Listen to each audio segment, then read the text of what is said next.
The way that your business operates every day is a choice. And if you don't like the way that it operates, make the choice to get better, go to work, do your homework, because once it happens more than once, it's a choice. And so if you don't like the way something is, call this your call to action. You're kicking the ass to build the business that you wish you had. Stop working on your before picture. Less stress, more time, more money. Welcome to the Cash Flow Contractor. Interview.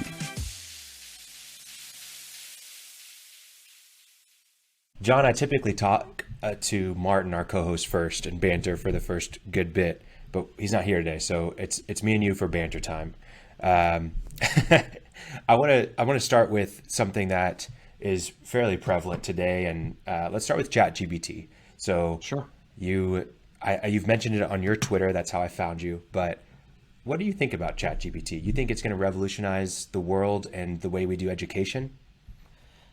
So I think it is exactly like going from shovels to construction machines. Excavators. Excavators, yeah. Shovels to excavators. Okay. Exactly. In that you still need a human.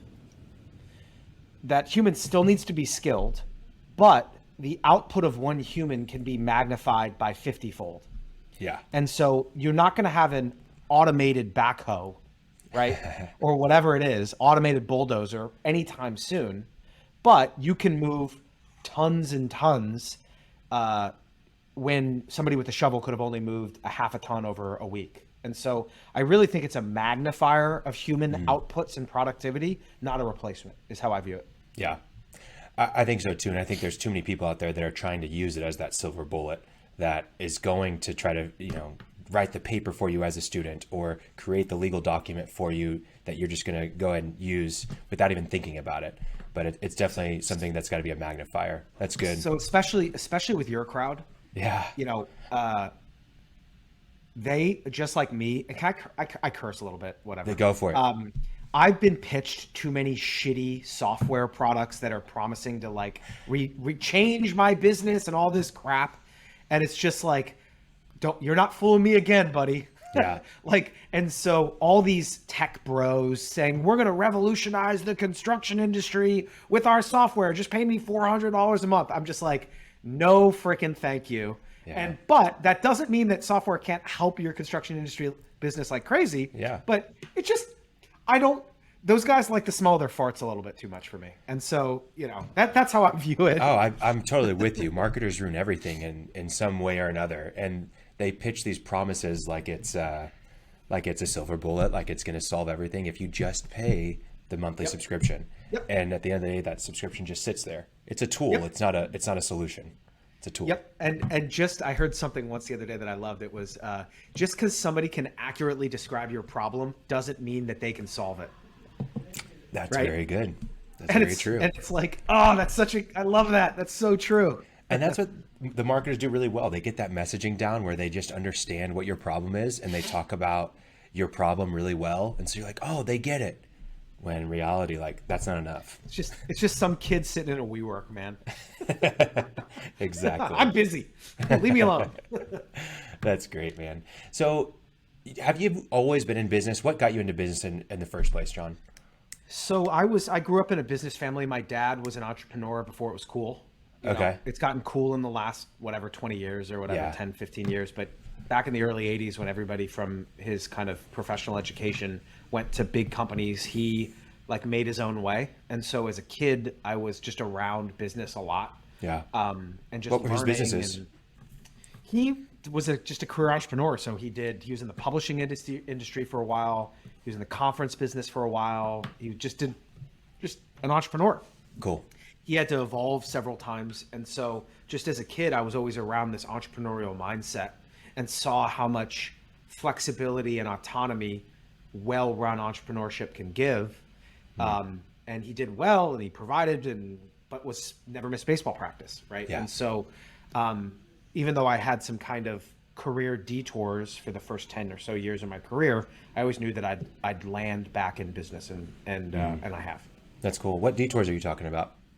So I was in the foreign service. So I was a diplomat. So working in embassies. Cool.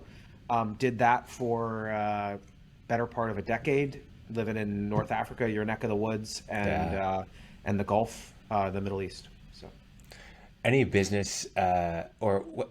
Why don't you give our listeners just an idea of what cultures like, how different cultures like North Africa, Sure. Middle East, like Sure. business wise, just the way things operate. That's a great question. How much time you got? But Yeah, seriously. yeah, I think it's probably easier to think about Dubai, where I spent Yeah. a bunch of time, rather than North Africa, because that's just like a big knot. It But is. Dubai is probably, I think it's a shining example again. And a lot of people say Dubai is like Vegas in the Middle East, and I'm like, you're completely incorrect, Yeah. because Vegas is a city of sin, Right. and Dubai is a city of trade. And you have an Iranian guy meeting with a South African to import Ukrainian to Thailand. That's Dubai, right? Yeah. And so it's it really made me love, and Dubai is not without its flaws, absolutely. Right. But it really, if you ever want capitalism and seeing what capitalism can bring to really just create the energy and excitement, a place like Dubai is definitely a place for that. And so I was lucky enough to spend a bunch of years there. Yeah, it's a fascinating place, and it's way more international than people realize, especially in the States. I think we think of it as like a Middle Eastern city, and sure, but it is like 95% foreigners or even more. It's 10% local, 90% expat. It's crazy. And the night I spent time in different parts of the Middle East, and the night I got to Dubai, my first night, it was like 11 at night. And you're going to understand how weird this is. I saw like a young white girl jogging down the street, and I was like, where am I? You don't do that in some places. Yeah. I was like, where am I? And I was like, it was like my introduction to like how different Dubai is. It's a unique oasis that I'm, broadly speaking, a huge fan of. Again, not without its flaws. It's still got this broken, got a lot of broken parts, but looking at what they've accomplished and how long they have, there's a lot of lessons for entrepreneurs and business owners and governments about kind of being flexible, but still sticking to your roots. And, again, not perfect, but generally speaking, I'm a big fan of UAE and more specifically Dubai. Yeah, for sure. I'm sure you've seen the photo of like 1990 Dubai, and then, it's just wild. There's like one building. Nuts. Oh, it's I mean, there's like, I used to know all these like crazy statistics, but it was like, 75% of like the world's cranes were in Dubai at some point. Or something like No that. way. Because they That's built cool. so fast. But Well, I think it's just a testament that like you don't have to wait forever to get things done. Like they've just got things done. And sure, there are broken parts, like you said, with labor and different things that are going on. But for the most part, they just got stuff done. It's really cool. I think it's also the power and, again, with all their flaws included, the leadership of the UAE doesn't want for ambition. And I think they really set the standard of how a powerful vision for this sleepy fishing village that was like this loose association of tribes 100 years ago. I mean, pardon my French, imagine the balls to basically just be like, I am going to be the biggest airport in the region, the biggest trading hub in the region, the biggest mall in the, just the stones to put that marker down. And then, I mean, again, it's just, I very much hold those folks, again, with all their flaws included, in high regard, just based on the balls of taking their shot. Well, even to have that vision, because like you have to import so much food. Energy is a huge issue, and water is an issue. Like, I mean, energy, you've got the oil, but the electrical grid that you need. I mean, everything is desalinization. I mean, all of it, right? It's crazy. And I think the other thing that they've done, in particular Dubai, but some others as well, is they've made hard trade-offs, right? Which is they've stayed connected to their kind of some of their traditional roots, but they recognize if we want ex-Westerners here, we have to allow alcohol. So how do we balance that with our traditional roots that doesn't believe Islam, doesn't do the alcohol thing or the pork Right. thing, right? And so they've made these trade-offs that are, I think, very, very intelligent. That there's lessons for business owners in that, whereas some of these other countries have tried to have it both ways, and it doesn't work. Yeah. Where it's like, oh, we want all the Westerners, but we don't want all the stuff. And it's just like, I think the leadership of the UAE has looked hard in the mirror and far from perfect, but has made some really important trade-offs to let a British guy live there for 20 years. And they're just like, look, we'll just have a section of the supermarket that says for non-Muslims only and sell pork there. Great. There you go. No big deal. We can have liquor stores. They're kind of off in the side, but we're going to have liquor stores because or else the Irish guys won't live here. Yeah. Right. So I think they've done a really good job of that. And I haven't seen that necessarily in a lot of other parts of the region. And I think it holds them back, frankly. It does. It definitely does. Yeah. Very interesting. So, you're in the foreign service. What's that moment that you say, I'm going into being an entrepreneur? Like what does that transition look like and why does it happen? Yeah. So I think I had one of the coolest jobs in the government for sure. Okay. And I really, really liked what I did. And I was doing it during a really fun time. Or very, I don't want to say fun. That's not the right word. Interesting time because the Syrian conflict was going on and some of the Iranian negotiations were all happening, all that kind of stuff. But I always knew entrepreneurship was in my blood. And at the end of the day, largely in the government, no matter how cool what you do is, it's still the government. And you still have to play by a lot of rules and submit a lot of receipts to some crazy finance lady and just, the bureaucracy. I mean, again, I'm very proud of my service. I would hope other people would do the same thing in various forms.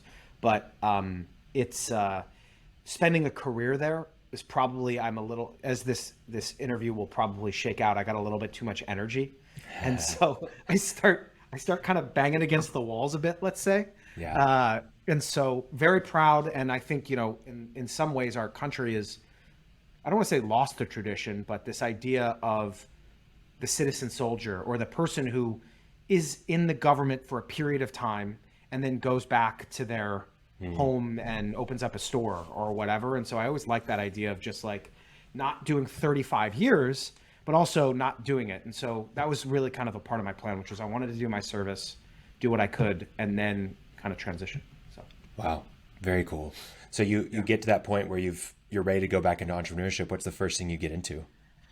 So I was living in Dubai, and so I always liked this idea, and I don't know, I either invented it or stole it. I have no idea. But I always like this idea to basically use where you currently are as like half old job and half what you want to be doing. So don't try to go from like construction to owning taxis. Find a way to do construction for taxi stands. So it's half old job, half new job. And it kind of like smooths the transition. Don't try to jump straight to taxis, right?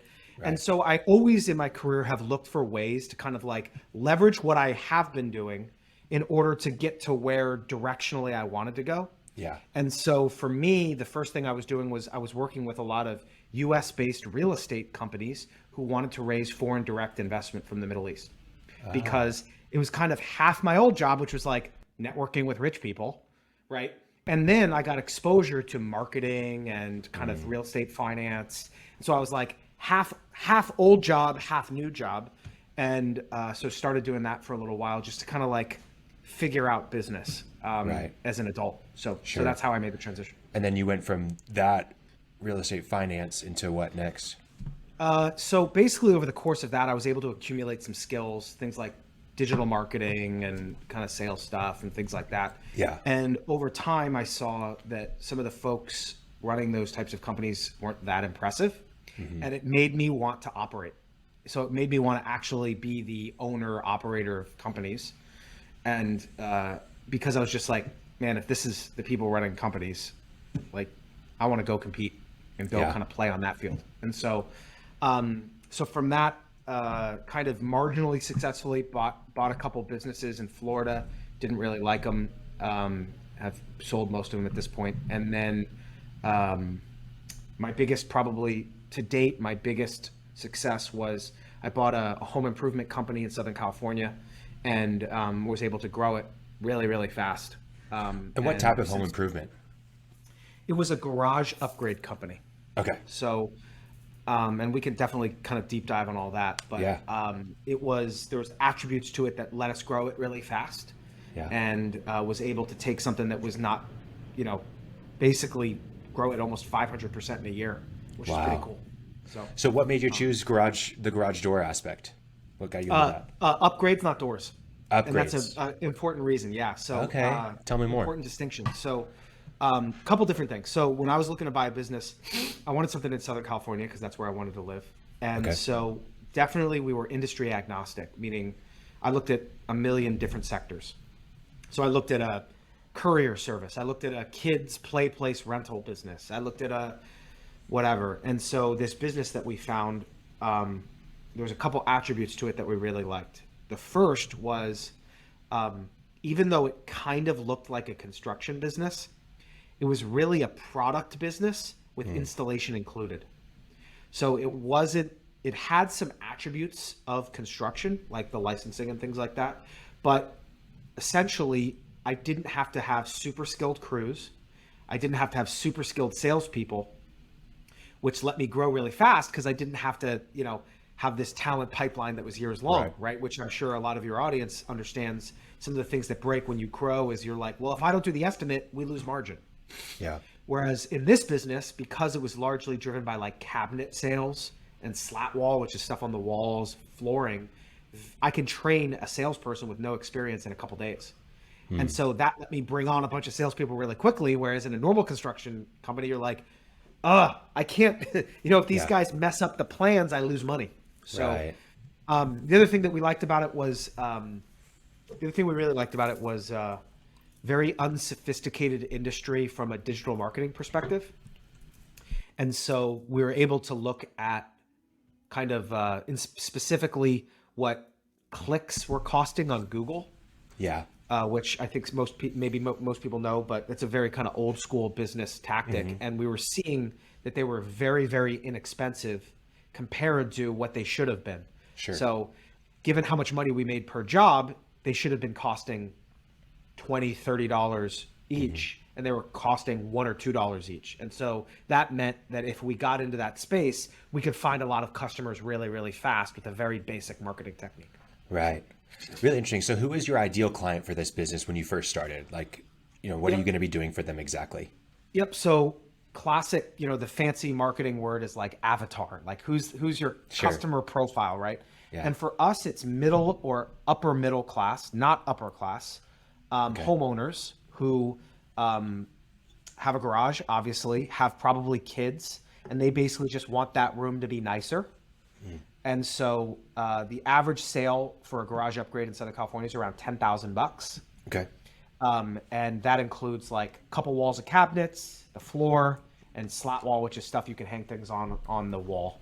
And so, we've had them as big as $40,000, as small as $2,000, but broadly speaking, $8,000, $9,000, $10,000. It's a one-day install, 2 or 3 days if you do the floor. Easy to sell, easy to quote, easy to deliver. We don't have to have a porta potty on site or anything like that. And so we can really move quickly with crews and salespeople and stuff like that. So yeah, that's the classic. Yeah, that's kind of why we liked it, is because when you look at some of the challenges that I'm sure your audience is very familiar with, the complexities really mount as you get more and more kind of custom. Even though you're making more and more money, it's very difficult to scale because there's so much judgment involved, and there's so much. If I don't have a really skilled carpenter, I can't make money. Whereas for us, we could take basically a handyman and have him crushing installs for us. Right. So, well, I think so much of the success there too is not just that you're in this business where there's an opportunity with good margins, and you don't have a lot of barriers to entry with labor, but also it's very specific. Like too many people are trying to do too much in construction oftentimes. Like, oh yeah, I'll quote that job because it looks like a really good opportunity to get some revenue. But like you were so specific and you stuck to garages, and there's only so much that you can do inside that room. And did you ever say, hey, we're actually going to do additions too? Like probably not, So we actually did the opposite. So, there's this great phrase like riches in the niches, right? And most people want to work with an expert. That's the idea. Is people want to work with a specialist. Now, the only issue with specialization, if you go back to like your business school 101 or whatever, right, is you have to make sure that there are enough customers within your niche. Right. That's the key. So I could beat dominoes if all I focused on was one neighborhood, but I could never build a business on one neighborhood. So I have to go out and compete with wider. Now, because of the kind of garage upgrade industry, it's growing. COVID is really helping it because people are staying at home, et cetera, et cetera. We could afford to really niche down and not worry too much, but that let us get really good, really specific. And when we would go out and compete with like a general contractor, we would say, we wake up every morning, live, breathe, smell garages. Yeah, which is a fun thing to say. Every single thing about a garage. Every person in our company knows garage, and we beat a GC every time because that's all we do. And so in fact, we actually stopped doing certain things like drywall because it was just a distraction. And so we would just send the work out because we want to come in and hammer, and that let us grow faster because now it wasn't like drywall, oh, it's hard to quote. What if maybe it'll take 4 days, maybe it'll take 7 days. And we just went, there's not much money in it. So we'll just send it out and we'll focus on our bread and butter, cabinets, floors, workbenches, slat wall, and just go, go, go, go, go. And that's what we were able to do. And the strategy paid off. Yeah, really, really fascinating and very helpful for people to understand how valuable it is to get very specific. So fast forward to today. Yep. It looks a little bit different. Did you sell? We did. Okay. Yeah. So we grew it for a couple years and then we sold it, and we basically saw for us that, and this is going to sound kind of silly or whatever, but you'll understand what I mean by it, which was growing that business beyond a certain size, if it was all owned by us, was going to get really tricky and really expensive and just take a long time, right? Because I have to now fly to San Francisco and I got to sign a lease and and then if that GM quits, I got to, and living on a plane kind of thing. So we didn't want to kind of expand geographically. And we also didn't want to franchise.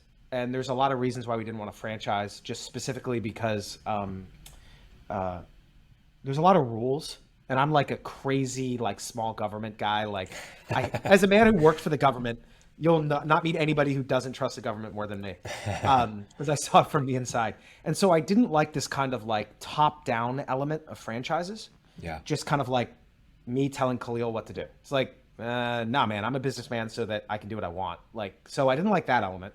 Right. So what we did was we did this thing that we're calling business in a box. And so we created this company called Organized Garage. It's at organizedgarage.com.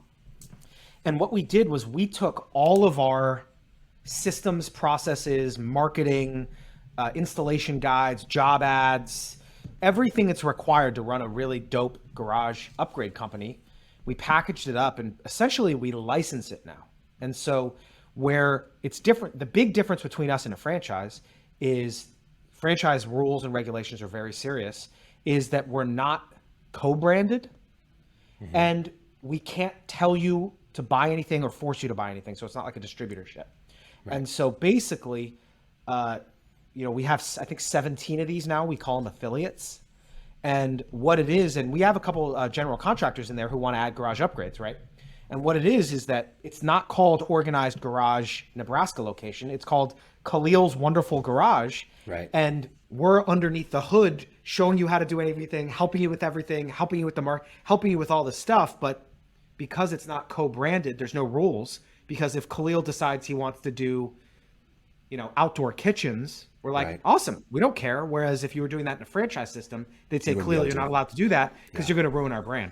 Right. And so it's a really cool, we think it's a really innovative way to kind of get a lot of help, but without a lot of the BS, frankly, that comes with kind of co-branded franchises. So we've been doing that. We got 17 now. It's awesome. That's awesome. So is it licensing just content and systems and processes, or is it licensing actual services from your company? Yep. So just kind of overviewing the model quickly, it's three things, which is The first is kind of the encyclopedia of garage upgrades, right? Okay. So that's everything from CAD drawings if you want custom cabinets made, to which websites convert the best if you're marketing, to sales training as you hire sales trainers, to the software we use to design these things. We basically give that up to job descriptions to find per piece installers, right? So it's just all the crap that we develop to grow really fast. So that's the first part. Okay. The second part is optional services that we can do for you. So like, if you want us to answer your phone, we can do that. If you want us to, if you want to use our software build that we kind of built on top of an existing software called Magic Plan. I don't know if your audience has ever heard of it, but we put a bunch of money into Magic Plan. We've got custom objects. It's great. If you want to buy that from us, it's not that expensive. And then the third, that's by far the most valuable, is this ongoing like community and kind of like mentorship, which is we're all in a group and I have my best sales guy ever, and he runs a weekly call where all of our affiliates get on and they're talking about, hey, I was trying to get I was standing in the garage and I wanted to get into the house, but they wouldn't let me in the house. Do you guys have any tricks on how to get into the house? Because you can't close big sales in the garage. We're like, awesome. Yeah, let's workshop how to get into the house to close the sale. And so this kind of ongoing, hey, does anybody have a good epoxy flake guy east of the Mississippi? The shipping's really expensive. Oh yeah, I got a good guy. And so we're all just kind of like, and we're injecting our expertise, but then folks are also helping each other. So yeah. Basically it means that a lot of these folks getting started don't have to guess. Right. It's like, they don't have to be like, well, am I charging enough? Am I not charging enough? How should I pay commissions? Those kinds of things. And that's the value of, like for example, even when you entered into the industry, you bought a business because you're not starting from scratch. And correct. Sure, there's a lot of things that you got to fix and learn, and there were mistakes, correct. I'm sure, but you weren't starting from ground zero. Same kind of thing with the franchise, same thing with your model. So really fascinating. The idea is, and I always like to really I'm not a very good sales guy, so I like to just like tell people like straightforward. I'm like, this is not a guarantee of success. This is a guarantee that you're not going to hit your face against the wall over and over like we did, wasting time, wasting money. Again, you might suck, but I can basically tell you're not going to make a bunch of dumb mistakes because we've made all those. Yeah. So the reason why we have people initial next to the door color is because if they try to charge back on their credit card and you don't have an initial next to the door color, the credit card company sides with them. But if you do have the initial, they side with you. Yeah. There you go. I just saved you 10 grand. So the initial next to the door color. So it's a lot of stuff like that, just kind of like in the trenches, best practices that we learned growing really fast. And we're just like, just steal my knowledge and use that in Orlando, Florida or whatever. Yeah. Do you follow Alex Hermosi on Twitter? He has a really good quote about like doing sales and not promising success, like you just said, but saying, listen, it's gonna require a lot of effort on your part, and it's gonna be extremely hard. But your best opportunity for success is to do it with me. And like I'm gonna be there with you, and you're gonna do it all, but we're the best opportunity you have to make it work. The analogy that I really like is like kind of climbing a mountain, which is you can absolutely show up with a pair of sneakers and just start climbing. And there are people who've done that and they've made it to the top. There's also ones who've died of frostbite, gotten lost, took a wrong turn, and took way longer than they had to. I'm an experienced mountain guide. I've been up and down this mountain 50 times, but I'm not a helicopter to the top of the mountain. You still got to walk your ass up that mountain.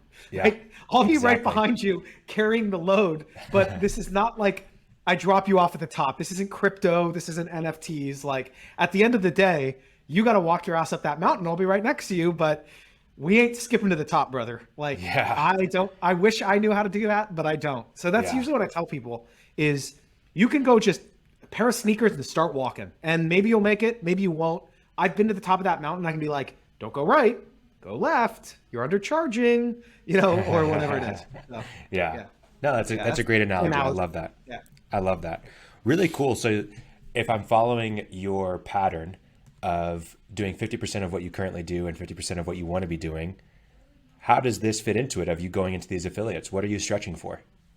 So for us, we're nailing this kind of affiliate model, and it's let me do what I really like doing, which is working directly with business owners on improving their businesses. And I know, I don't know if it's you or your partner has like kind of a coaching business, right? Yep. It's a very similar type relationship, which is I found that the best way for me to have a big ass impact is to work directly with Patrick on how to onboard his first 2 ops assistants to help him run a 3rd crew successfully, rather than me directly running 3 crews. The best way for me to have a big ass impact is to work with Patrick and help him run 3 crews, 6 crews, 9 crews. You know, so that's kind of how this fits into the vision, which is I've just found that my kind of energy and my enthusiasm, I work really, really well with business owners, and just kind of like,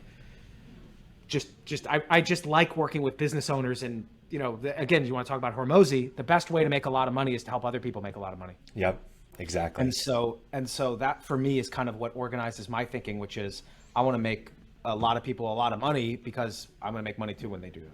Because I'm a capitalist. This isn't charity. So. For sure. No, that's fantastic. And a lot of people say they're capitalists, but if you look at their books, they might be running a nonprofit. No, I'm a dirty capitalist. Guilty as charged. Love it. Totally guilty as charged. So I want to jump over to Twitter, how I found you, right? First thing I saw, we actually talked about it on one of our episodes, your Smokey the Bear analogy of qualified leads, of having zones of, you know, what is a qualified lead whenever we're this busy versus whenever we're, you know, empty. So I really loved that.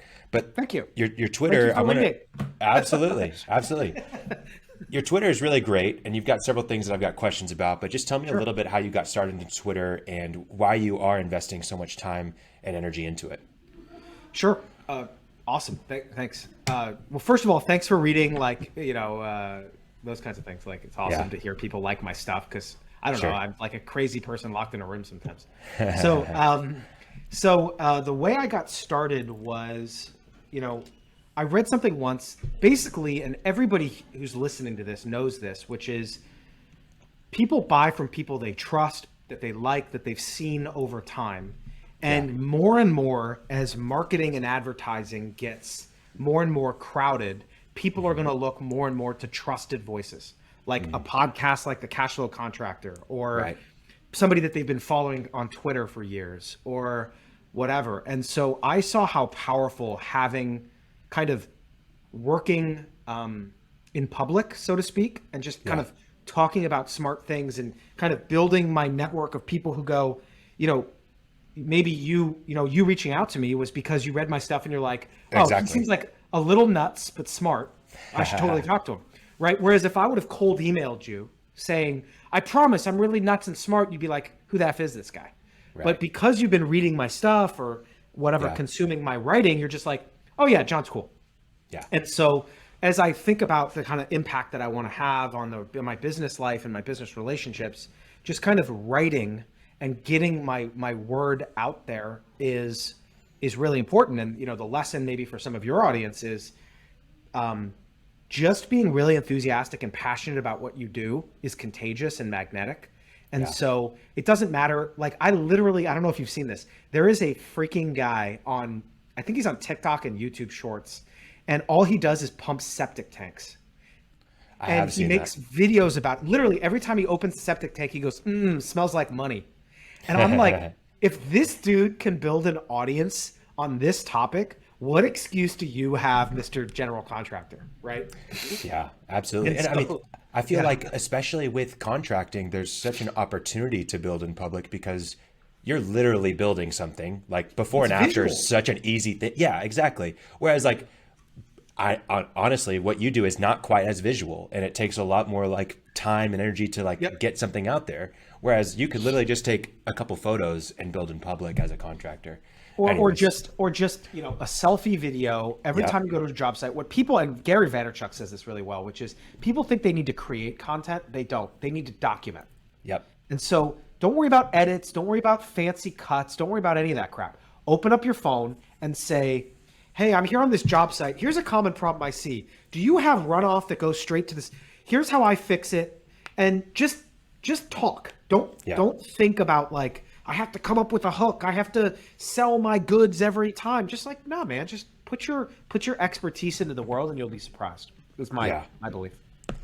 Really interesting, man. Love That's it. how I got into it. So that's how you got into Twitter. So what has been the impact for you besides, yeah, there's a network effect, you get to meet more people, but what's the impact on you maybe personally since you started building in public? And when was that, by the way? When was like the, roughly? Yeah, so I roughly started 15 months ago. Okay. So I started in like October of last year.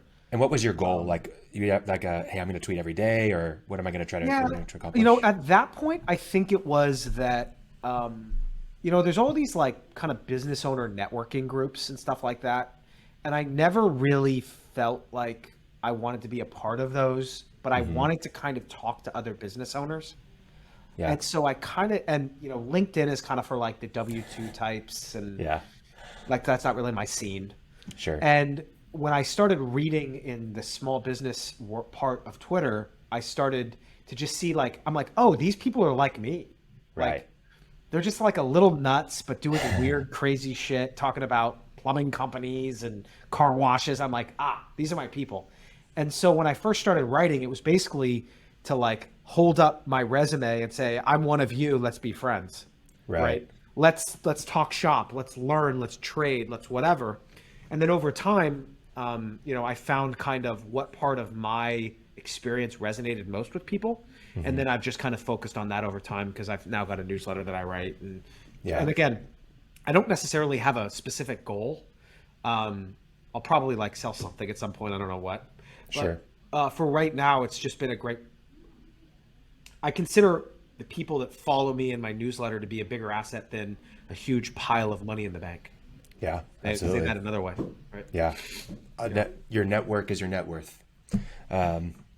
And for example, I've got people, as silly as it sounds, like if I needed to buy another company or start another company, people who would fund it would be on Twitter. I'd be like, hey, I've got a cool thing I want to buy. Anybody want to help? And I'd have people. Whereas a couple years ago, I'd be cold calling people who had investor on LinkedIn, and it'd be a complete goat rope. Right. So, man, so interesting. So you've been doing it for about 15 months. You're talking about a lot of different topics, SMB related. By the way, huge for listeners, if you are not on Twitter and you want to be in that small business owner community, that is a huge place to go and learn, engage, create with others. It's fantastic. Any followers besides yourself that you recommend for people that are looking to get started in Twitter? Yeah, there's definitely like some lists floating around of like, if you're just getting started, those kinds of things. Right. It kind of for depends you, on, like who are some good follows that you like following? For me, one of my business I'll kind of sell my own book here. I do a lot of business with a gentleman by the name of Peter Lohman, who runs a property management company. Very successful, and he's a systems guy. So he was a systems engineer. So we geek out a lot about like systemization and stuff like that. So I really like him. Okay. My friend, if you ever want to get like excited about small business, my friend who I also buy stuff with, her name's Cody Sanchez, has this huge media company, and it's all about like old school businesses. She's a great place to start. She'll get you excited about like buying vending machines. Like, she's just like really, really good. She did a great video on me, which was super flattering. She's really good. Let me think of one other one that's good. Who else do I really like following? I should probably pull up my Twitter. It's probably the best. That's okay. That's okay. But yeah, those are some good ones. For now. Peter and Cody, it's great. Yeah, we mentioned Alex earlier. He's not really SMB necessarily, but good business guy, Alex Hormozy. Oh yeah, Hormozy's good. Yeah, for sure. Okay, so I want to go through a few things that I've seen on Twitter. First thing is hiring overseas. It's a huge topic. You've got a newsletter, Extreme Outsourcing, on Substack that people should go in and check out. Free. But, yeah, free for now. No, I'm just kidding.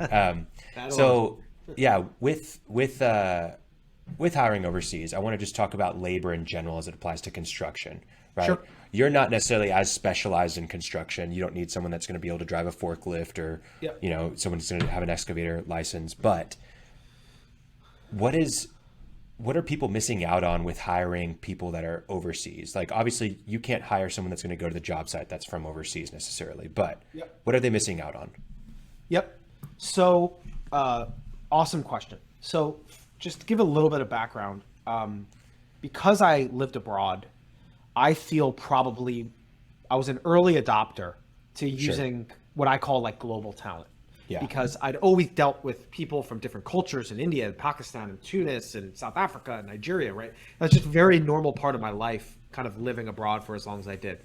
Yeah. So that kind of gave me at least like an early adopter mindset of like, hey, this person's really crappy and they're local. This person's really good and they're in a different country. Why the hell would I use this person, right? Right. So that's the first thing I'd say is that's the only reason why I have an advantage here is because I got a head start. I've just had more experience, right? Right. The second thing I would say in particular for folks like in construction, I'll just give a very specific example and then I'll kind of go from there. Yeah. And there's a picture on Twitter, I don't know if you saw it, of my crews in my warehouse of a business that I used to own. They would come in and I had someone who's incredible. She's awesome. She's worked with me forever. She was my operations manager and my Mexican American crews would come in. Zoom would be up. She would share the screen of that day's install. They would ask her questions. And then she would watch on GPS as they drove their trucks to the job site as she was texting with the customer. Because I had so much trouble sourcing reliable labor in Southern California for office stuff, I said, fuck it. Fuck it. And so I taught those guys how to be kind of operationally managed by somebody on the other side of the world. She's awesome. She's great. Compared to America, she's super inexpensive. She's excited to be there every day. She speaks great English. And my crews are happy because they've got someone responsive who's good. They're not hiding liquor bottles in the pull-out drawer, right? Which is something I've dealt with. I mean, the trades, man, right? Yeah. So that's the second thing I'll say is your business is more able to be global talented than you might expect. And then the last thing that I'll say is, and I've done some advising, some companies have kind of brought me in to help them make sense of all this. Yeah. And for something like construction, I use an analogy that I think is really a powerful one, which is I could either should I do a military one or a cooking one? Either one. Let's do both. Let's get both. I'll do both. So I'll start with the military one. Okay. A guy who works with me is a 20-year Navy SEAL. Awesome, super smart, incredible. When one of those guys goes abroad, for every one Navy SEAL, they have like 10 or 15 what are called enablers.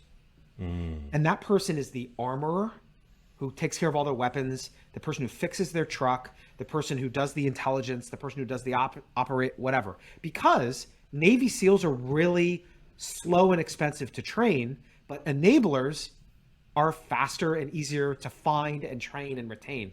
So having a Navy SEAL fix your truck is a really inefficient use of a Navy SEAL.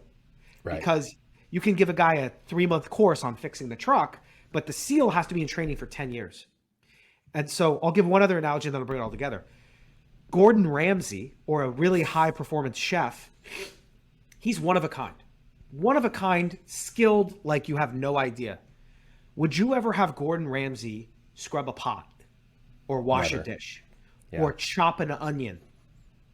Hell no.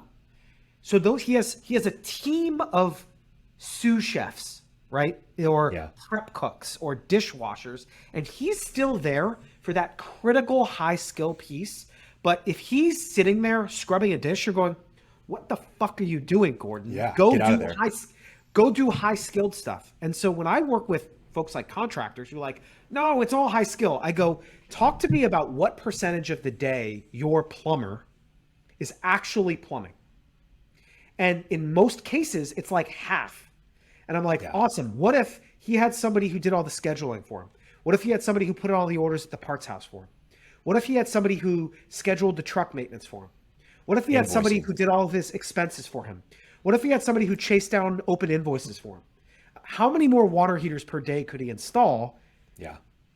And you're like, oh shit, yeah, I guess. So the point is that think of your plumber or your HVAC technician or your high skilled guy as your Navy SEAL, and then have a bunch of enablers who are remote who basically let him just do the hard shit instead of calling to confirm appointments and scheduling the truck maintenance, all these back office things that aren't actually plumbing. So that's what I, when I think about global talent, it's a real opportunity, I think, for a lot of Yeah. folks who are frustrated finding local talent, who, want to grow, those kinds of things. So that's Okay, a so long let's answer to a short question. no, that's fantastic, and I think it's such a great example for people to understand because they're trying to think about there's no way I can hire somebody overseas. There's so little they could do. In reality, there's so much they can do, and that oftentimes it's the business owner that is that Navy SEAL. They're the ones that are they're so valuable to the business, and they're wasting their time on things that they shouldn't be doing. Yep. And so, that's even just a starting point for a lot of people. So I want to go really, tactical, deep on this, technical even. So I'm ready. Jon, you convinced me. I'm the Navy SEAL. I need to get better at this. Where do I start? So to your point, the first thing I do is absolutely read all the back issues of my newsletter. It'll give you a really good, it's free. There's like 20 of them, right? Right. It'll give you a really good baseline. Read my Twitter. I talk about best practices a lot, right? Yeah. Second thing I would say is, and you mentioned it really well, a really good kind of practice hire is an assistant to the CEO. Okay. Because it's kind of like low stakes and it lets you kind of warm up a bit, right? You get a feel for how to pay somebody abroad. Right. You understand kind of maybe some cultural dynamics that are a little bit different. You just kind of build the muscle a little bit before you start like having those people talk to customers, right? Right. That I would only wait, you don't have to that's like walking in the gym and putting 405 on the bench, right? Yeah. Like, let's start with the PVC pipe, make sure your technique's right. And so an assistant for a busy business owner is a great way to do it, right? And what are some things that they're going to do for me as a busy business owner? Like, obviously, we've mentioned some for the plumber, but ideally, as a business owner, what are they helping me with? So I can talk about the things that I use, or I can talk about things that Let's talk about it for you. Like for you, how does your assistant work? Everything. So, scheduling meetings. This podcast was scheduled by my assistant. Responding to emails that with standard responses that I've given her, right? Highlighting which emails are important that I need to review, which ones she can just kind of manage on her own. Right. Buying me things. I really use my assistant a lot for voice notes. So What is that? So voice notes very easily on an iPhone or an Android. You can hit record. And what I do is, I've got it. I'll show you my phone. I've got voice memos right there on my iPhone. Yep. And if I just hit voice notes, and I would literally send a message like this. Hey, Jermaine, can you move my 4 p.m. meeting to 5 p.m.? Also, hop on Amazon and get me a new podcast microphone. By the way, I'm thinking about launching a new marketing campaign. Can you do some research on 3 Google pay-per-click vendors that work with construction companies? Yep. Then, magically, I just hit one button. It goes off to her. And within an hour, 2 hours, I get this beautiful email or Google document with everything that I wanted. And I was driving to my meeting just dictating, essentially. And she knows how to process that and turn that into actions for me. So instead of me having to sit at a computer and get, really think through stuff, I can just rip off voice notes and she knows what to do with them. I've trained her. And how long does that take to get to that point for you? It takes a little, you obviously and this is what I write about, right? But there's some skill in terms of learning to kind of use this talent pool the right way. But, what I'll tell people just to manage expectations is it takes more time before it takes less time. But then once you've figured it out, your business and your life will be changed forever. That's what I tell people. So it's like in the beginning, you're going to have another daily meeting because you need to get this person up to speed, right? You need to write some process. How do you like your voice notes? What kind of work do you need? Those kinds of things. However, once you've got that person trained and you've built kind of a playbook for them to operate off of, you're going to go, holy crap, like, this is incredible. Yeah, this is way easier. These folks are $6 an hour. They're happy to be here. Right. They're awesome. They're excited. They're motivated. They're ready to go. So I'm definitely like a big fan of global talent. Okay, so you've convinced me. I know that I need an assistant. I'm going to hire. How do I hire? Where do I start? Where do I go? Yep. So if anybody wants some like specific stuff, I've got some great, easy, free stuff I can give you. Just send me a DM on Twitter. But I can broadly talk about kind of how I do it, which is For me, I would go to onlinejobs.ph. It's a job board for folks from the Philippines. Generally speaking, I use all sorts of talent from everywhere. So Mexico, whatever, but Philippines for like assistant operations stuff. It's culturally a really good fit with Americans. It's just like a best practice. Okay. What other countries do you recommend? What are the ones you work with? It depends on your task, right? So anything with like coding and technology, Eastern Europe, right? Yeah. So Estonia, Croatia, Ukraine, great coders, and like, hey, I need this little Microsoft Excel formula built. Eastern Europe all day. Anybody who you need if you need a ton of like time zone coverage, South America, right? Because they're in our time zone. Right. Now, a lot of times Philippines folks will work US hours, but there's issues with that, which we can talk about. So Central South America, great for time zone based roles, right? Yeah. Philippines, back office finance. So all my bookkeepers, my accountants, all those folks are based in the Philippines. They're super smart. Have master's degrees. Like they're incredible.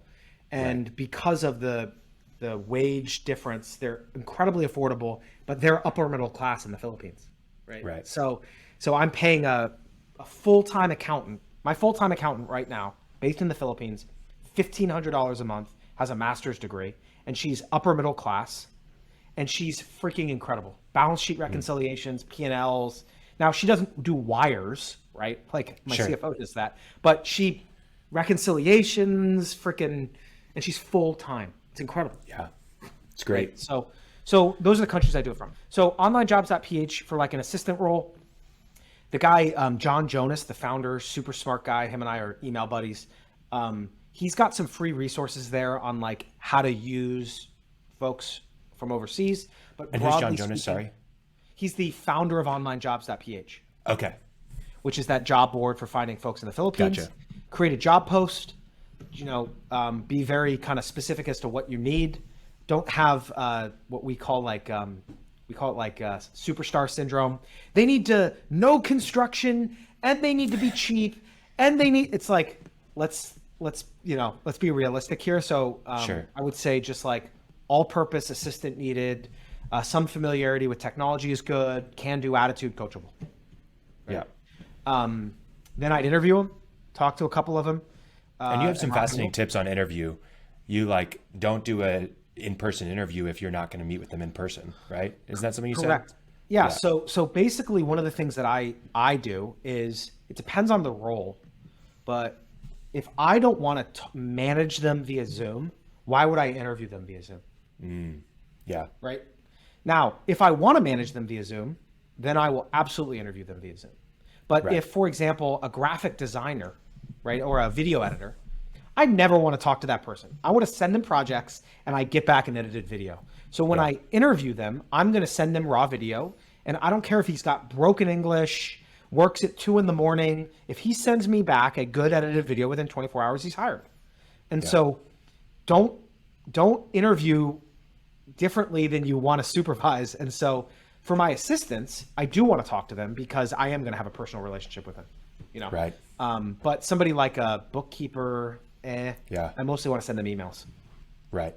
No, so very just good best point. Practice. Any sort of hirings like that. Yeah. So you can expect really good English too, right? You shouldn't like settle for, it's okay. No, like you can expect high proficiency. Absolutely. What I would say is if you say unaccented English, you're going to have a very small pool. So you'll have really good English, but it will be accented. And for most roles, you don't need unaccented English. Yeah. However, like my bookkeeper, don't care. Lots of Americans have accents. It's not that big of a deal. Like, yeah. Whatever, right? However, the person answering your phone, they need to have better English than me. Right. So it really depends on what role you need them for, but everybody will have great English. Yeah. But some of it will be accented. Maybe their written English is better than their spoken English. Like I look at my Arabic, right? Like if somebody tried to speak to me in Arabic, they'd be like, John's an idiot. I'm like, no, it's my like third language, right? Yeah. So be patient. And so just because somebody's got a little chunky English, if they're an accountant, do you really care? If they're the person answering your phone, doing sales over the phone, yeah, they need to have good English, right? So it's really just make sure you're not like overloading requirements that are unnecessary. Yeah. Balanced Okay. perspective. Gotcha. So you've hired him. You've done your interviews. You've selected a candidate. You talk a lot about managing your team that is overseas. Yep. I know that you've got newsletters on this. What are some key things that you want people to understand about managing overseas talent? There's cultural differences. There's processes, practices. Yep. Go ahead. Yep. So I think it's basically, and for this audience, I'm sure it's relevant, but it's very similar to managing any employee. It's just magnified, right? Yeah. Because which a lot of contractors struggle with, frankly. They're so worried about the job that they don't really dedicate a lot of time to managing employees and putting in processes because they're focused on the job. Yeah. But go ahead. Correct. And so I would just say it's going to, it's like what people say about getting rich. It just makes you more of who you were originally. And so hiring global talent just makes you more of whatever kind of manager you were with local talent, right? Yeah. So if you're really like unclear with instructions, that's kind of a problem for in-office staff. It's a freaking crisis for global talent because you can't just say, hey, follow Khalil around for the first week. He'll teach you. You can't do that, right? And so if you don't have your shit together, you're just gonna flail, right? Yeah. And so some of the best practices are, again, recognizing it's gonna cost you more time before it saves you time. It's probably the biggest one. It's an investment, right? Being really clear in your instructions, I would say, is a big one. So saying, instead of just kind of like an all lowercase half-formed email, you have to be a leader, right? You have to say, okay, the background is we get lots of emails. I'm too busy to answer them. Your goal is to sort through them and flag important ones. The way you're going to do that, like you have to speak clearly in written or verbal form. You can't just say, hey, can you just do my emails? What the hell does do my emails mean? Right. And it's exactly like your analogy earlier of climbing the mountain. You've got to be that guy that's climbing the mountain. You can't just be like, yeah, just go ahead and go up right there. Right. That's the spot. Oh, I don't see at the top. I'm busy. You've got to literally hold their hand and do it with them so that on their way down, they remember and they can redo it, go back up themselves. And over time, right, they're going to learn, as are you. And then you're going to see how powerful it is to have access and understanding of this kind of talent pool. You'll never run your company the same way again. But in the beginning, you're going to be like, when I look at, unfortunately or fortunately, I've had so many roles that I've had to settle for local talent that was frankly way too expensive, really just wanted to be a YouTuber, had substance abuse problems, was shitty at their job, et cetera, et cetera, et cetera, right? Hadn't put in the hard day's work in their life. And I was just like, I'm sick and tired of it. I'm done. I got a question. Sure. Kind of veering off of this track that we're on. What's the problem with local talent right now? What are you seeing as an issue in the local workforce here in the United States? I'm not like one of these old guys that's like, back in my day, right? I think the fact is that kind of entry-level white collar, I'd call it, right, is a very difficult pool to, especially like post-COVID and stuff like that. It's a very difficult talent pool, right? And so in Southern California, right, when I'm interviewing for an office manager who is within 45 minutes of where my big warehouse is, my starting wage for essentially an unskilled office manager, just to even get responses, is probably around $25 an hour. And that person's W-2. And so that means with all my, contributions and taxes and all that crap, it's really about 25% more than that. Right. And that's to get somebody who really doesn't even want this job. They're just like, it's a transitionary role for them. They're like, $25 an hour. How can I survive in Southern California on that? And just because of the cost of living and, and taxes, I don't blame them either, by the way. They're like, I really need to be closer to $30 an hour. And I'm like, awesome. But for me to run this business, either I can jack the shit out of my prices to the customers, or I can find somebody who's $7 an hour, who's remote, who's happy to be here, who will work with me for freaking years and years and years and isn't desperate to be a YouTuber. Yeah. And more than happy. It's not just happy. It's like ecstatic to work Oh, with you? I'll show you I can show you an email. It was, hey, just want to thank you so much. I'm finally able to accomplish my dream, which is to buy a car. This job saw has it on changed my Twitter. life. I'm so excited for the next couple years with your company. I'm like, have you ever gotten that from someone like entry level local? And I'm like, I haven't. Again, I love Americans. I serve my country, right? Like I love America.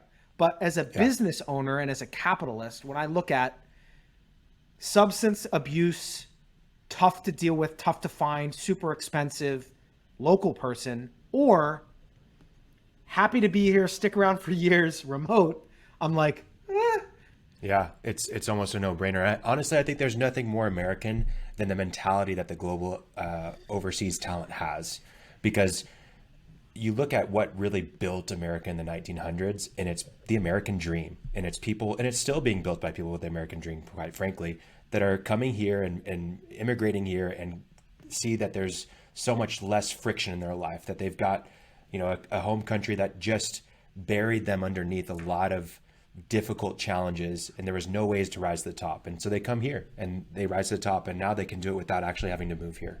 And I think it's brilliant. And to be able to work with somebody who's excited to be there, who supports you, who wants to learn and get better, and is humble and is thirsty and is like, it's we're a nation of immigrants, and this kind of immigrant mentality is wonderful. And I'll tell you like a crazy story that just like I was working with a dentist, and he was in like Ohio or something, right? And he had this long-term accounts receivable person who'd worked with him for 15 years, right? And he walked by one day and said, hey, where's that payment for the person who just got the crown molding? And his accounts receivable person said, you make enough money. So she didn't bill him. And he was just like, it's like, what? And like, but he was like, he felt like he was handcuffed because he's like, I don't have anybody else who I can hire. It's so hard to find people that are, and I'm like, Habibi, I can help you. Yallah. Habibi. So, it's, again, this is not like an anti-American tirade. This is a pro-capitalism tirade, which is just like the way that global manufacturing revolutionized commerce and brought prices down and all that stuff. It's going to be the same thing with knowledge work, white collar work, global white collar work. Especially with ChatGPT, I'll give you an example, and I could show. I was literally having this conversation today. I'm not going to share my screen because we're on a podcast, but I just hired somebody who, and you'll appreciate what this means. Let me pull it up. He wanted someone who could take you're going to correct me, and your audience is going to be laughing at my ignorance. I think it was basically to take a blueprint and turn it into a materials list for so it's like how much lumber, how many windows, what kind of siding, whatever. And he said, as a small general contractor, this sucks up a lot of my time. And I found him someone in the Philippines who's been doing this for 15 years, who's like $9 an hour. And now he just sends the plans, and a day later comes back this beautiful Microsoft Excel spreadsheet of every piece of material and all that stuff. And he's like, this is going to change my business. And I'm like, yep. It's fantastic. Yep. And, I really like the point that you made earlier about what we talked about, silver bullets and, all that stuff with software. But same thing with the overseas talent. They're not going to just solve all your problems. You've got to put the time in, you've got to put the energy in, you've got to be a good manager, you have to have a vision for your company. And quite frankly, there's nothing worse than not having those things and then running a company with excited employees who you just pay and don't really work that hard. And you know what I mean? Yeah. So anyways. I mean, it's, I guess maybe I'm a big golden retriever, right? I'm an enthusiastic guy, if that's not obvious. But what I would say is I would hope this maybe plants the seed in someone listening's mind of just saying like, hey, it's worth thinking about this a little bit, exploring this a little bit, because you're no longer limited to just like your backyard in terms of who you work with. So that would maybe be my only goal. Okay. No, that's really great. We appreciate that. So I got a couple questions before we jump off. So you are tweeting quotes to my son all the time. Tell me a little bit more about why you do that and what it is. Sure. So I've got a almost 5-month-old in 3 days, little boy. Hey, who congrats, I'm man. obsessed with. Yeah, he's the man. Yeah. My first. Is it your first? My first. Yeah. Yeah, we have a 17-month-old and she's, oh man, it just keeps getting better. Oh, it's the best. I was on a podcast last night talking about how a lot of this journey that I've been on has been to set up the life that I want, so that we walked on the beach this morning, right? Like, you know, like I don't have to have my phone ringing at 9 at night because something blew up at work or what, right? Yeah. So a lot of this stuff is about creating a lifestyle. But for me, you know, I had a great dad. You know, I want to be a good dad. And one of the things that I've done over the years is I have this huge document of things that I've read, quotes, poems, passages that like spoke to me. And if I'm having a bad day, or if I'm thinking about a partnership gone wrong or whatever it is. And so I wanted to just kind of share those in a form. And one day I'll probably just like make a book and give it to my son.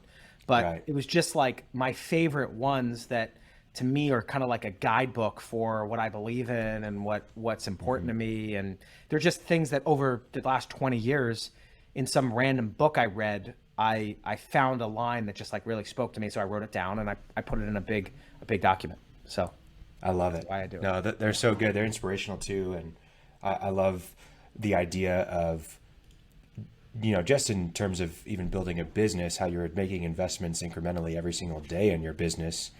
The same thing happens inside of any relationship, but especially with a child. And by obviously you're tweeting these, but you have them elsewhere. And to give that to your son one day, as a son, I can't imagine the feeling you would have and how much you would cherish those quotes. So yeah, knowing that since the day he's born, I've been like writing to him is what really what I wanted. But and for me, what I also like about it is that, look, I don't know what the hell I'm doing. They're reminders to myself too, right? Like, yes, you know, exactly. 75% of the audience is me. I'm like, shit, yeah, it's probably me. Yeah, you know, yeah, so I should write that one down. It's me trying to be a better father as well and aspire to these ideas that some people way smarter than me have written down. And I'm just like, look, I you know, when one teaches, two learn. Right. Yeah. The old joke. And so by me talking about this and what it means to be a man and those kinds of things, like, I'm like, shit, I probably should get in better shape. I'm a little fat or whatever. Yeah. You know, so that's how I think about it. That's great. And I think it's such a good thing for listeners to remember that, you know, you're not just doing business for business sake. There's got to be a greater purpose behind it. And what better purpose than to invest in your family and your children? It's so needed out there in the world. Man, we have covered a lot of things. We've covered your background. We've covered everything about your business and building the business in a box with Organized Garage. Go check it out, organizedgarage.com. Listeners, we'll put that in the show notes. But yeah, everything about hiring overseas talent, why you should do it, the value that they can add. But also, it's a mountain that you've got to climb, and it's not going to be easy. So really, really fantastic. I really appreciate having you on, Jon, and joining us. You said you were a bad salesperson. I disagree, because anybody who has a mustache and is able to convince their wife that they can keep it is a good salesperson in my book. Damn right. Two good mustaches on this call. Yeah, exactly. I love it. Well, man, appreciate having you. I'll put your Twitter down below. Anything else you want to listeners to know? Yeah. One final thought, which is the way that your business operates every day is a choice.